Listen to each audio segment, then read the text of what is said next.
Hello बच्चों, कैसे हैं आप लोग। आई होप आप सब लोग अच्छे होंगे और अच्छे से पढ़ाई कर रहे होंगे। ठीक है। तो अब हम चैप्टर को धीरे से आगे बढ़ाते हैं। तो शुरू करते हैं आज के कुछ टॉपिक्स, जिसमें पहला टॉपिक रहेगा लैक ओपेरॉन। ठीक है। तो इसके बारे में हम थोड़ा सा समझेंगे। ठीक है, यानी कि ओपेरॉन कॉन्सेप्ट की हम बात करने वाले हैं।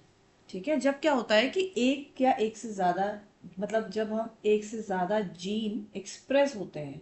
ठीक है। कोई कॉमन प्रमोटर होगा, यानी कि प्रमोटर प्रमोटर एक होगा कॉमन प्रमोटर, और वो एक से ज़्यादा जीन के लिए क्या कर रहा होगा, रिस्पॉन्सिबल होगा। ठीक है। उसके एक्सप्रेशन के लिए रिस्पॉन्सिबल होगा, तो हम उस केस में क्या कह सकते हैं उसको, ओपेरॉन। ठीक है। अभी जैसे आपके उसमें लैक ओपेरॉन है, इसी को हम थोड़ा पढ़ेंगे। तो इसमें समझते हैं पहले, सबसे पहले तो चलो ये बना लेते हैं। ठीक है। तो पहली चीज़, लैक ओपेरॉन की बात हो रही है। किसकी बात हो रही है, लैक ओपेरॉन की। ठीक है। तो लैक ओपेरॉन जो दिया था वो जेकब एंड मोनोड ने दिया था पहली बार। ठीक है। कि जो जीन एक्सप्रेशन है उसको इन्होंने दिया था कि जीन्स जो है वो कैसे एक्सप्रेस करते हैं, इसमें इन्होंने बताया था। ठीक है। दूसरा आता है अब पॉलीसिस्टोनिक स्ट्रक्चरल जीन। अब पॉलीसिस्टोनिक एंड मोनोसिस्टोनिक, यही हमने कहा था कि जब एक से ज़्यादा जीन्स एक्सप्रेस होते हैं किसी एक सिंगल प्रमोटर द्वारा। ठीक है। तो उसको हम क्या कह सकते हैं, पॉलीसिस्टोनिक। ठीक है। जैसे क्या हो गया, जैसे अगर हम लैक ओपेरॉन के स्ट्रक्चर की बात करें तो किस तरीके का होता है उसका स्ट्रक्चर, आप देखिएगा। ठीक है। ये प्रमोटर हो गया, देन यहाँ पर inhibitor, then promoter, then operator, और यहाँ पर इसके स्ट्रक्चर जीन होते हैं। ठीक है। ZYNE। ठीक है। तो ये प्रमोटर हो गया, ये आपका इनहिबिटर, और ये प्रमोटर, ये ऑपरेटर, और ये जीन। अब जैसे ये प्रमोटर है और ये तीनों जीन्स के लिए एक ही प्रमोटर है। ठीक है। तो यहाँ पर क्या बनेगी, जब यहाँ पर पॉलीमरेज आएगा तो क्या करेगा। ठीक है। क्या बन गया, यहाँ पर आरएनए बनेगा, और ये क्या करेगा, आपके एमआरएनए जो बनेगा ये तीनों, जी के लिए भी, वाई के लिए भी, और ए के लिए भी, तीनों के लिए ही प्रोटीन बनाएगा। ठीक है। तो यहाँ पर क्या हो रहा है कि एक सिंगल प्रमोटर है जो रिस्पॉन्सिबल है किसके लिए, एक से ज्यादा जीन। आप देख सकते हैं इसमें लिखा हुआ है यहाँ पर, polycistronic structural gene is regulated by common promoter and regulatory genes. ठीक है। तो क्या है, एक प्रमोटर है जिससे आपकी एक से ज्यादा जो जीन्स हैं वो एक्सप्रेस कर पा रही टाइम पे। ठीक है। तो अगर हम इसकी बात करें तो इसमें क्या है आपका स्ट्रक्चरल जीन, देखिए अब यहाँ लिखा हुआ है सबसे पहले रेगुलेटरी जीन। तो ये जो आई है इनहिबिटर। ठीक है। इसको रिप्रेसर जीन भी बोल सकते हैं। ठीक है। दूसरा आ जाता है आपका स्ट्रक्चरल जीन। स्ट्रक्चरल जीन्स कौन कौन से होते हैं आपके, ये तीनों जो है ये क्या है आपके स्ट्रक्चरल जीन्स हैं। ठीक है। तीसरा आ जाता है आपका ऑपरेटर, ये रहा ऑपरेटर। ऑपरेटर ये क्या है आपका binding site of repressor protein. ठीक है। दूसरा आ गया प्रोमोटर, ये क्या है आपका binding site of RNA polymerase, यानी कि आरएनए पॉलीमरेज के लिए बाइंडिंग साइट्स है। तो टोटल इसमें कितनी चीजें हो गई हैं, चार चीजें हो गई हैं। सबसे पहला हो गया आपका रिप्रेसर, यानी कि जो इनहिबिटर है वो आई जीन। दूसरा हो गया आपके स्ट्रक्चरल जीन, ये तीनों, ऑपरेटर और प्रोमोटर। ठीक है। ऑपरेटर की एफिनिटी किसके साथ होती है आपके, रिप्रेसर के साथ। ठीक है ना, ये रिप्रेसर प्रोटीन आगे इस पे बाइंड करती है। ठीक है। तो ये तो हो गए इसके पार्ट्स की कौन कौन सी चीजों से आपका लैकोपेरॉन बना हुआ है। ठीक है। अब कुछ पॉइंट जैसे यहाँ पे लिखे हुए हैं, ये कि ZYA तीन है ना, ये कौन किसके लिए रिस्पॉन्सिबल है। जो Z है ये रिस्पॉन्सिबल होता है आपके बीटा गैलेक्टोसाइडेज के लिए, जो जी जीन होता है। फिर जो वाई है ये होता है आपके परमीएज के लिए रिस्पॉन्सिबल। ठीक है। और ऐसे ही जो ए जीन है ये है आपके ट्रांस एसिटाइलेज के लिए। ठीक है। तो इन सबका काम है इसमें अलग अलग। तो जो जेड जीन है, जी जीन है, ये क्या कर देता है आपके बीटा गैलेक्टोसाइड को बनाता है, जो क्या कर देता है आपके लैक्टोज को ब्रेक करने का काम करता है। ठीक है। फिर जो वाई जीन है ये परमीएज बनाता है, जो परमिएबिलिटी बढ़ा देता है सेल की लैक्टोज के लिए। ठीक है। फिर ट्रांस एसिटाइलेज है, ये इन दोनों के काम को क्या करता है, बढ़ा देता है। ठीक है। इनकी एक्टिविटी को बढ़ा देता है, परमीज की और बीटा गैलेक्टोसाइडेज की एक्टिविटी को बढ़ा देता है। ठीक है। अभी थोड़ा और इसको स्ट्रक्चर में समझेंगे। हाँ, अब आप देख सकते हैं आपके सामने ये स्ट्रक्चर होगा।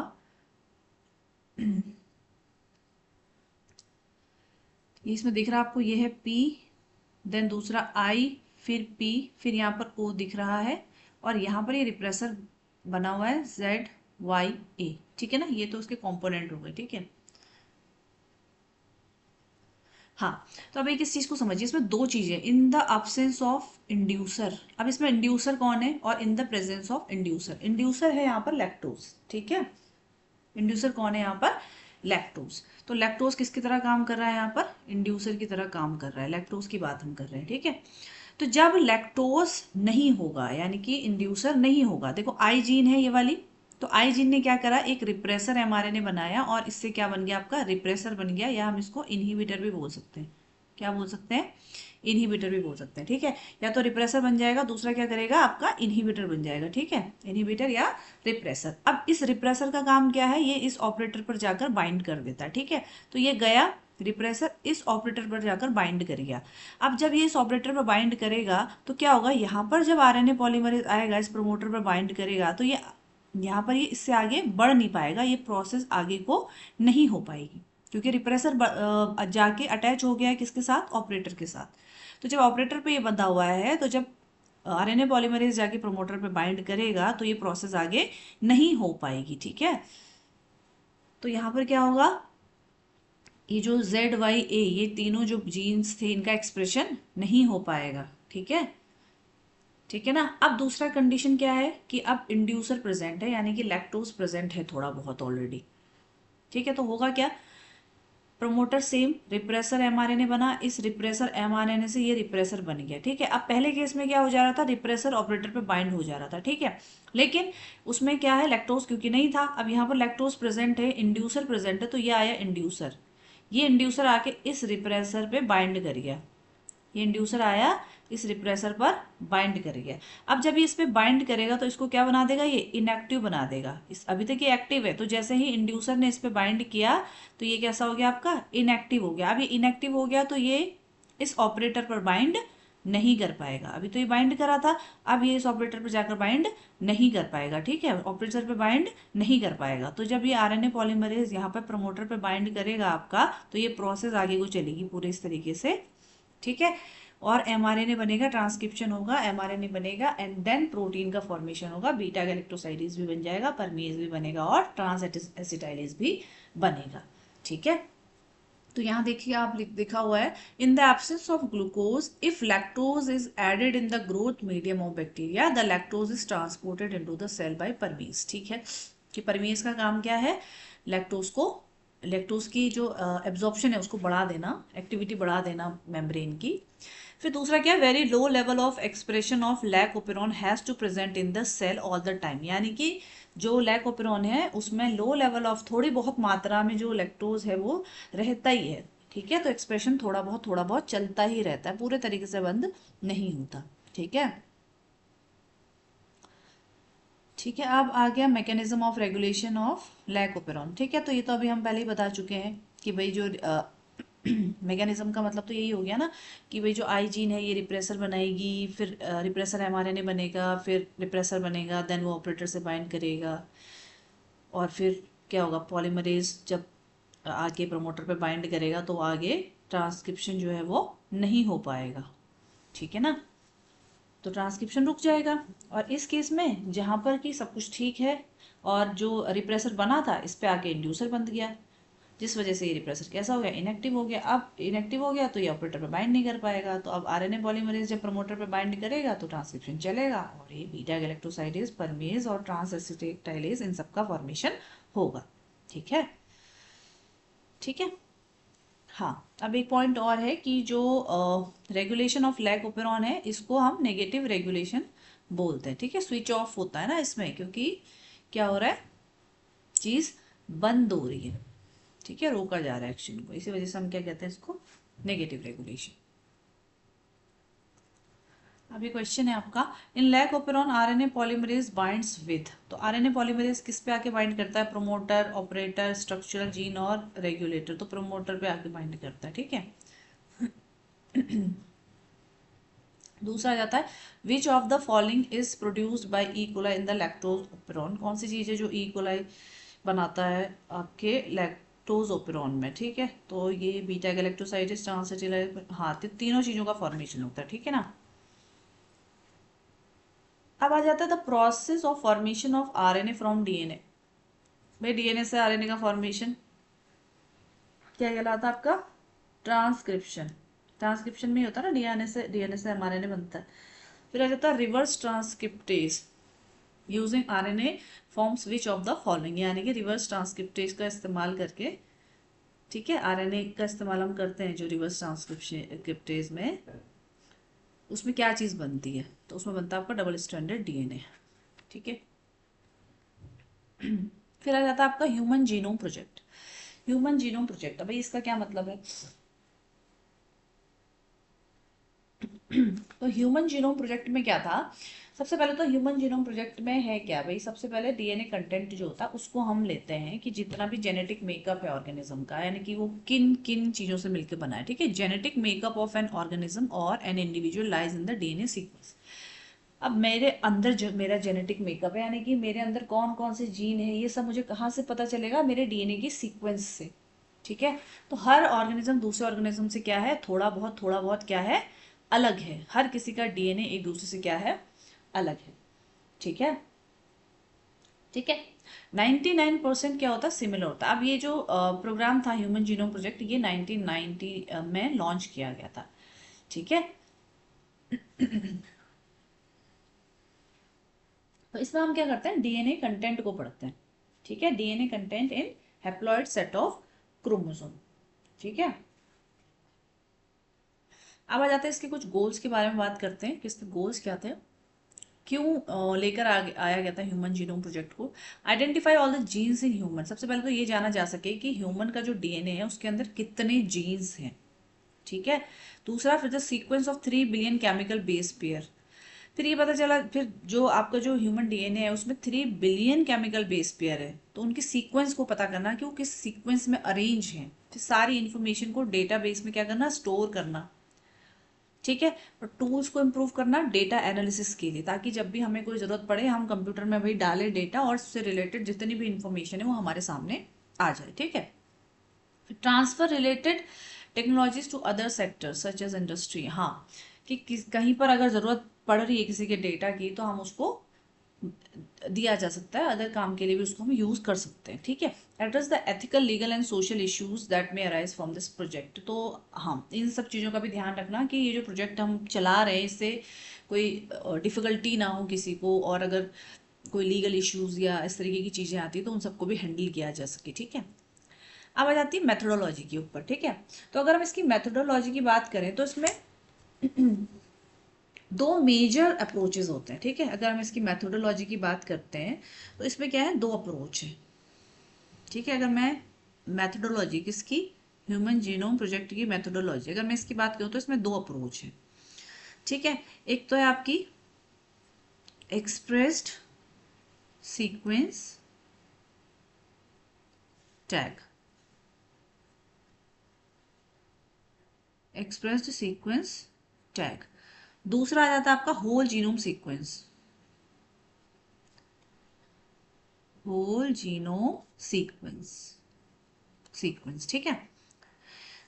अब ये चीज़ यहाँ लिखी हुई है, देखो दो चीज़ें हैं इसमें, क्या है? दो आपके अप्रोचेज हैं। एक्सप्रेस्ड सीक्वेंस टैग्स, ठीक है, ये लिखा हुआ है आपका ETS, एक्सप्रेस्ड सीक्वेंस टैग्स, ठीक है। और दूसरा आ जाता है आपका होल जीनोम सीक्वेंस, अब होल सेट ऑफ जीनोम, ठीक है, दूसरी चीज़ ये ली। अब इन दोनों में क्या डिफरेंस है? अब एक्सप्रेस्ड सीक्वेंस टैग अगर मैं इसकी बात करूं तो इसमें क्या लिख करा जाता है? That expressed as RNA to identify all the genes that expressed as RNA। तो यानी कि जो एक्सप्रेस्ड सीक्वेंस टैग है उसमें केवल डीएनए की वो सीक्वेंस ली जाती है जिससे RNA बनता है, ठीक है। डीएनए की वो sequence, DNA sequence that makes RNA, that makes RNA, ठीक है। तो एक्सप्रेस सीक्वेंस टैग्स में डीएनए की वो सीक्वेंस ली जाती है जो आरएनए की फॉर्म में एक्सप्रेस करे, यानी कि जो आरएनए बनाए, ठीक है। और अगर मैं होल जीनोमिक सीक्वेंस की बात करूंगी तो इसको हम ब्लाइंड अप्रोच भी कहते हैं। इसमें टोटल डीएनए को लिया जाता है that contained all the coding and non coding sequence. ठीक है, coding and non coding sequence, ठीक है, ब्लाइंड अप्रोच है, पूरा हम ले ले रहे हैं।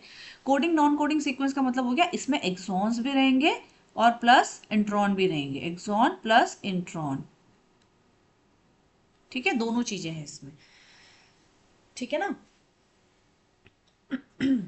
और दूसरा क्या है, later assigning different regions in the sequence with function called sequence annotation. Sequence annotation का मतलब होता है कि अगर आपको उसमें कोई ऐसी चीज़ मिल गई है और आज आप उससे रिलेटेड सारी इन्फॉर्मेशन भी वहीं पर लिख दे रहे हैं, लेबल कर दे रहे हैं किसी फॉर्म में, तो उसको हम क्या बोलते हैं, एनोटेशन, ठीक है ना। तो सीक्वेंस एनोटेशन का भी इस्तेमाल किया जाता है, ठीक है। अब जो इसमें कॉमनली जो होस्ट यूज़ करे जाते हैं सीक्वेंसिंग के लिए, उसमें बैक्टीरिया और ईस्ट के, ठीक है, और वेक्टर्स यूज करे जाते हैं, जो है आपके BSc bacterial artificial chromosome and yeast artificial chromosome, ठीक है। अब आ जाता है इसके फीचर्स के ऊपर कि सैलेंट फीचर्स ऑफ ह्यूमन जीनोम, ठीक है, कि क्या फीचर्स हैं इसके। अब अगर मैं इसके फीचर्स की बात करूं तो इसमें आ जाते हैं आपके कि भाई क्या क्या चीज़ें हमें मिली हैं, क्या स्पेशल हमें उसमें मिला है। तो उसमें ये पता चला कि जो ह्यूमन जीनोम है उसमें लगभग 3164.7 मिलियन न्यूक्लियोटाइड बेसिस थे, ठीक है। तो जो एवरेज जीन है उसमें लगभग 3000 बेसिस हैं, ठीक है। और जो टोटल नंबर ऑफ जीन है वो एस्टिमेटेड है लगभग 30,000 के आसपास, ठीक है। और एक चीज़ और, 99.9% जो न्यूक्लियोटाइड रहते हैं पीपल में वो सब क्या है, सेम है, केवल 0.1% का डिफरेंस है, बाकी सारा 99.9% डीएनए हम लोगों का क्या है, सेम है, यानी कि जो सीक्वेंस है वो क्या है, हमारी सेम है, ठीक है। और दूसरा क्या, अभी तक जितने भी जीन्स डिस्कवर हुए हैं उनका सिर्फ 50% ही हम पता लगा पाए हैं काम, बाकी का जो 50% जीन्स हैं उनके फंक्शंस अभी क्या है, अननोन है, नहीं पता लगा पाए हैं, ठीक है। दूसरा क्या है, repeated sequences, repeated sequence make up very large portion of human genome, ठीक है। अगर हम ह्यूमन जीनोम की बात करें तो उसमें बहुत ज़्यादा पोर्शन जो है डीएनए का ऐसा है जिसमें रिपीटेड सीक्वेंस मिली है, ठीक है। और क्रोमोसोम 1 हैज मोस्ट जीन, सबसे ज़्यादा जीन है आपके क्रोमोसोम 1 में और सबसे कम जीन है आपके वाई में 231, ठीक है। अब आ जाते हैं हम डीएनए फिंगरप्रिंटिंग के ऊपर, ठीक है। डीएनए फिंगरप्रिंटिंग के ऊपर, तो भाई डीएनए फिंगरप्रिंटिंग का इस्तेमाल क्यों किया जाता है, सबसे पहले तो क्यों करा जाता है इसका इस्तेमाल भाई, ताकि क्या है, कुछ हम पता लगा पाए, कुछ अलग यूनिक, ठीक है। ये क्या है, आपका यूनिक डेटा है ना, फिंगरप्रिंटिंग में क्या कर रहे हैं हम, कुछ यूनिक डेटा है। फिंगरप्रिंटिंग क्या किसी का किसी से मैच होता है, नहीं मैच होते ना, सबके फिंगरप्रिंट अलग अलग होते हैं, जबकि जब तक कि वो क्या हो, जुड़वा नहीं हो, तब तक जो फिंगरप्रिंट है वो सबके क्या रहते हैं, दूसरे से अलग रहते हैं, ठीक है। तो इसका जो यूज करा जाता है वो क्यों करा जाता है, ठीक है, चलो यहीं पे देख लेते हैं एक minute. Quick way to compare the DNA sequence of any two individuals. अब यहाँ पर तो इन्होंने ऐसे मेंशन किया, फॉर एग्जांपल कि कोई क्राइम सीन पे कोई क्राइम हुआ है और वहाँ से मुझे कुछ सैंपल मिला है और कुछ 2-4 लोगों पे मुझे शक है, तो मैं उस सैंपल को कलेक्ट कर सकती हूँ। तो वहाँ पे क्या हो सकता है, एक तो विक्टिम का सैंपल मिलेगा, दूसरा क्रिमिनल का, मान के चल रहे हैं हम कि एक विक्टिम का है तो दूसरा किसका हो सकता है, क्रिमिनल का हो सकता है, ठीक है। तो जिन लोगों पे मुझे शक है तो मैं उसके डीएनए को उसके डीएनए के साथ क्या कर सकती हूँ, मैच कर सकती हूँ। तो अगर डीएनए मैच हो गया इसका मतलब ये सैंपल उसी का है, ठीक है। तो अब देखो इसमें देखो कुछ चीजें लिखी हुई है, हाँ, एक तो लिखा हुआ रिपीटेटिव डीएनए, ठीक है। क्यों, because in these sequences a small stretch of DNA is repeated many times. तो रिपीटेटिव डीएनए का मतलब क्या हो गया कि डीएनए का वो पार्ट जिसमें रिपीटिशन है बहुत ज्यादा, ठीक है, ठीक है। दूसरा आ जाता है आपका बल्क डीएनए, ठीक है, दूसरा क्या आ गया आपका, bulk DNA forms a major peak and the other small peaks are called satellite DNA, ठीक है ना। अब हाँ, ये दो चीजें हो गई, कहने का मतलब क्या है, इसमें कुछ तो आपका जीनोमिक डीएनए टाइप डीएनए होता है और कुछ आपका रिपीटेटिव डीएनए होता है। तो अगर हम इसका ग्राफ बनाते हैं तो इसमें एक जो मेजर पीक, बड़ी पीक दिखती है हमको, और एक क्या होती है, स्मॉल पीक दिखती है। तो जो मेजर पीक है वो दिखती है हमको इसकी बल्क डीएनए की, ठीक है। और दूसरी जो रिपीटेटिव डीएनए है उसकी हमें कैसी मिलती है, आपकी स्मॉल पीक मिलती है, ठीक है। ठीक है, तो अगर मैं इसकी बात करूं कि बल्क डीएनए क्या है और ये क्या है, तो देख सकते हैं हम इसमें कि जैसे फिंगरप्रिंटिंग के लिए अब डीएनए इस्तेमाल हो रहा है, ठीक है। डीएनए का हम इस्तेमाल कर रहे हैं फिंगरप्रिंटिंग के लिए, ठीक है। तो दो तरीके हो गए इसमें, तो यहाँ लिख सकते हैं हम डीएनए फिंगरप्रिंटिंग में जो डीएनए का हम इस्तेमाल कर रहे हैं उसमें दो चीजें हो गई, ठीक है। तो एक तो क्या हो गया आपके ये satellite DNA classified into many types such as mini satellite and micro satellite, ये दो चीजें हैं, ठीक है। मिनी सैटेलाइट या माइक्रो सैटेलाइट। अब ये हो गया आपका डीएनए, इसको हमने बोल दिया माइक्रो सैटेलाइट, माइक्रो सैटेलाइट। और ये क्या हो गया आपका मिनी सैटेलाइट, ठीक है, मिनी सैटेलाइट।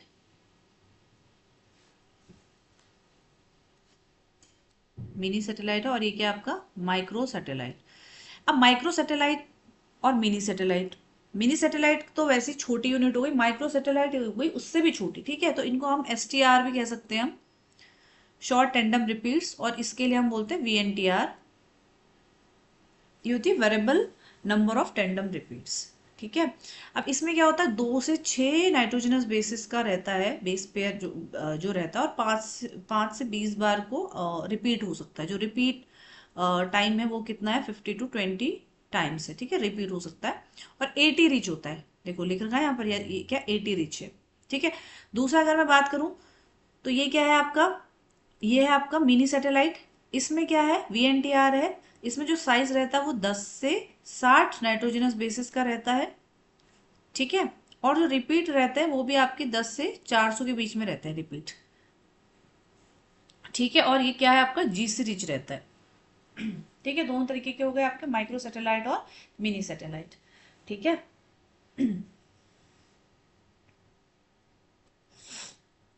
हाँ, अब आती है आपकी पॉलीमॉर्फिज्म। कितना डीएनए एक दूसरे से अलग है। तो पॉलीमॉर्फिज्म का मतलब क्या हो गया, वेरिएशन एट जेनेटिक लेवल, ठीक है। पॉलीमॉर्फिज्म का मतलब ये हो गया कि क्या डिफरेंसेस हैं, क्योंकि 99.9% डीएनए तो क्या है, सेम है ना। तो वो जो 0.1% है उसमें कुछ डिफरेंसेस रहे होंगे, ठीक है, ठीक है ना। तो कितना परसेंट रहता है आपका, 0.01% रहता है, ठीक है, सॉरी 0.1% रहता है, ठीक है। यानी कि अगर मैं 100 इंडिविजुअल की बात कर रही हूँ तो 100 में से क्या होंगे आपके, एक, 100 में से क्या होगा, 1% होगा, ठीक है ना, ठीक है। अब आ जाती है इसकी प्रोसेस की। तो जो डीएनए फिंगरप्रिंटिंग है उसकी प्रोसेस करी कैसे जाती है भाई, इसको पहले तो थोड़ा सा देखते हैं। एलेक्स जेफरी थे जिन्होंने इसको डेवलप किया था इनिशियली। इन्होंने क्या करा था, सैटेलाइट डीएनए का इस्तेमाल करा था, ठीक है। और सैटेलाइट डीएनए में भी कौन सा आपका, VNTR, ठीक है। अभी हमने बात करी थी सैटेलाइट डीएनए में दो थे आपके, माइक्रो सैटेलाइट और मिनी सैटेलाइट। तो आपका जो यूज हुआ था वो था आपका VNTR, यानी कि आपका मिनी सैटेलाइट, ठीक है, इसका इस्तेमाल किया गया था, ठीक है। अब आते हैं स्टेप्स की बात करेंगे कि क्या क्या स्टेप्स रहते हैं फिंगरप्रिंटिंग के। सबसे पहले तो isolation of DNA. Isolation of DNA में क्या हो गया, आप एक क्राइम साइट पे गए, वहां से आपने डीएनए कलेक्ट करा, यानी कि हो सकता है ब्लड सैंपल कलेक्ट किया, हम डीएनए भी नहीं बोलेंगे उसको, सैंपल बोलेंगे, सैंपल कलेक्ट किया। वो सैंपल ब्लड हो सकता है, हेयर फॉलिकल हो सकता है, कुछ भी हो सकता है। फिर वहां से हम क्या करेंगे, डीएनए को कलेक्ट करेंगे, उसमें से डीएनए को निकालेंगे उन सैंपल्स में से, ठीक है। अब डीएनए निकल गया, अब डीएनए जो मिला है हमें उसको हम क्या करेंगे, छोटे छोटे टुकड़ों में कट करेंगे, ठीक है। पूरा का पूरा डीएनए तो हम इस्तेमाल नहीं कर सकते, इतना बड़ा डीएनए निकला सपोज, इतना हमने एक्सट्रैक्ट कर दिया, अभी हम पूरा तो इस्तेमाल नहीं करेंगे, तो इसको हम छोटे छोटे टुकड़ों में करेंगे ताकि वो हमें रीड करने के लिए आसान हो sequence. Digestion of DNA by restriction endonuclease, ठीक है। तो दूसरा स्टेप क्या होगा, ये जो डीएनए हमें मिला है इसके हम छोटे छोटे टुकड़े बनाएंगे, ठीक है। इसमें रेस्ट्रिक्शन एंजाइम छोड़ देंगे, रेस्ट्रिक्शन एंडोन्यूक्लियस छोड़ देंगे। अब हर रेस्ट्रिक्शन एंजाइम क्या होता है, अलग तरीके से डीएनए को कट करता है। तो रेस्ट्रिक्शन एंडोन्यूक्लियस जब हम छोड़ेंगे तो वो इसको अपने अपने अकॉर्डिंग कट करेंगे, जो भी जिसका काम है या जो जिस सीक्वेंस को रिकॉग्नाइज करता है। ठीक है। फिर तीसरा स्टेप क्या है, separation of DNA fragments by gel electrophoresis. अब ये जो डीएनए के टुकड़े हैं इनको क्या करेंगे हम, इसमें जेल इलेक्ट्रोफोरेसिस करेंगे। अब जेल इलेक्ट्रोफोरेसिस कैसे करी जाती है भाई, एक मीडियम लिया जाता है, आपको पता है इसमें क्या भरा जाता है, आपका एगरोस जेल भरा जाता है, यहाँ पर वेल्स बोलते हैं इनको, ये होता है। इसमें जो डीएनए हमें मिले हैं, डीएनए के टुकड़े सैंपल्स, वो इसमें हम डाल देते हैं। ठीक है। और क्योंकि डीएनए नेगेटिवली चार्ज है और यहाँ पर पॉजिटिवली चार्ज मीडियम होता है, तो यहाँ पर ये क्या करते हैं, रन करते हैं। ठीक है। तो जो सबसे हैवी पार्ट होंगे वो ऊपर ही रह जाएंगे, और जो छोटे पार्ट होते हैं वो पहुंचते हैं नीचे तक। जितना छोटा पार्ट होगा उतना दूर जाएगा। ठीक है। उसके बाद क्या करेंगे हम, इसमें से transferring of separated DNA fragments, double stranded DNA made single stranded. ठीक है। अब क्या करेंगे, ये जो हमें मिला है यहां से हम क्या कर लेंगे, टुकड़ों को निकाल लेंगे। ठीक है। अब क्या करेंगे, hybridisation using labelled VNTR probe. अब प्रोब बनाएंगे। प्रोब भी क्या है, आपके सिंगल स्ट्रैंडेड डीएनए ही है। ठीक है। इसमें क्या करा हमने, डबल स्ट्रैंडेड डीएनए को हमने सिंगल स्ट्रैंडेड बनाया पहले। तो प्रोब क्या है, इसी के जो डीएनए बने सिंगल स्ट्रैंडेड, इन्हीं के कॉम्प्लीमेंट्री सीक्वेंस है। ठीक है। फिर detection of hybridised DNA fragment by auto radiography. अब हम क्या करेंगे, इसमें ऑटो रेडियोग्राफी करेंगे। ठीक है। यानी कि रेस का इस्तेमाल करा जाएगा और फिर हम उसको पहचानेंगे कि कौन सा डीएनए है। ठीक है। हाँ, तो यहाँ पर एक डायग्राम है, आप इसमें देख सकते हैं। इसमें क्या है बेसिकली, देखो, एक है इंडिविजुअल ए और एक है इंडिविजुअल बी, दो लोग हैं। ठीक है। और एक क्राइम सीन से हमको डीएनए मिला है, ये क्राइम सीन का डीएनए है जो हमें मिला है। तो अगर हम इस डीएनए को रीड करेंगे तो हम देखो, हम एक चीज जानते हैं कि हमारा जो भी डीएनए होगा, हमारा जो भी क्रोमोसोम है, तो हम जानते हैं कि हमारे में क्या होता है, एक क्रोमोसोम अगर एक सेट हो रहा है, एक सेट की मैं बात कर रही हूँ, अगर ये क्रोमोसोम का एक सेट है, तो इसमें से ये क्रोमोसोम कहाँ से आया होगा, फादर से आया होगा। ठीक है। पेरेंट वन से यानी कि फादर से, और दूसरा क्रोमोसोम कहाँ से आया होगा, पेरेंट टू यानी कि मदर से आया होगा। ठीक है। तो अगर ये क्रोमोसोम 7 है तो इसमें क्या होगा, एक फादर का क्रोमोसोम होगा और एक किसका होगा, मदर का होगा। ठीक है। तो अब यहाँ पर ये इंडिविजुअल ए है, इसमें अगर हम देखेंगे तो एक फादर का क्रोमोसोम है और एक मदर का क्रोमोसोम है। सेम ऐसे ही ये भी, ये भी, ये भी, ये भी। ठीक है।